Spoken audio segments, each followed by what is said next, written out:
Praise the lord. Good morning. ప్రార్థన. పరిశుద్ధ ప్రేమ కలిగిన తండ్రి, నీకే వందనములయ్యా. దేవా, ఈ ఆదివరపు దినాన మమ్మల్ని ఎంతగా తొందరగా లేపిన రీతిని బట్టి నీకు వందనములయ్యా.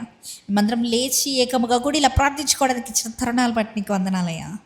తండ్రి, ఇదిగో ప్రభా, ఈరోజు మేమందరం తండ్రి నీ సన్నిధికి చేరి నిన్ను మనస్ఫూర్తిగా పూర్ణ ఆత్మతో పూర్ణ బలముతో నిన్ను ఆరాధించి, దేవా నీవే మాతో స్వయంగా మాట్లాడి తండ్రి, ఇంత గొప్ప తరుణాలు ఎంతోమందికి లేవయ్యా.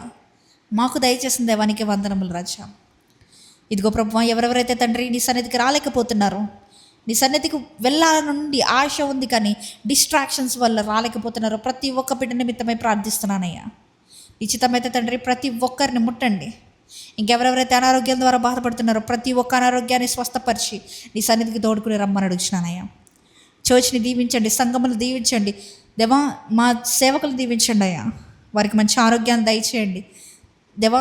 వారు పోరాడుతున్న యుద్ధంలో వారికి జయాన్ని దయచేయమని, ఈరోజు సన్నిధికి వెళ్ళిచుండగా వెళ్ళేటప్పుడు వచ్చినప్పుడు నేను రాకపోకలి ఏదో సహాయం దయచేయమని నజరేయుడైన యేసుక్రీస్తు నామములో అడిగి వేడుకొంచున్నాము మా పరలోకపు తండ్రి, ఆమేన్. పరలోకమందున మా తండ్రి, నీ నామం పరిశుద్ధపరచబడును గాక, నీ రాజ్యం వచ్చును గాక, నీ చిత్తము పరలోకమందు నెరవేరినట్లు భూమి మీదను నెరవేరును గాక. మా అనుదిన ఆహారం నేడు మాకు దయచేయము. మా ఎడల అపరాధం చేసిన వారిని మేము క్షమించిన ప్రకారము మా అపరాధములు క్షమించుము.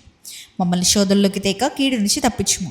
ఎందుకనగా రాజ్యము, శక్తి, మహిమ నిరంతరం నీవే అన్నావు తండ్రి, ఆమేన్. యేసు రక్తమే జయము, ప్రవేశ రక్తమే జయము. ప్రవేశ నామునికి సంపూర్ణ విజయం కలుగును గాక. ఆమేన్, ఆమేన్, ఆమేన్.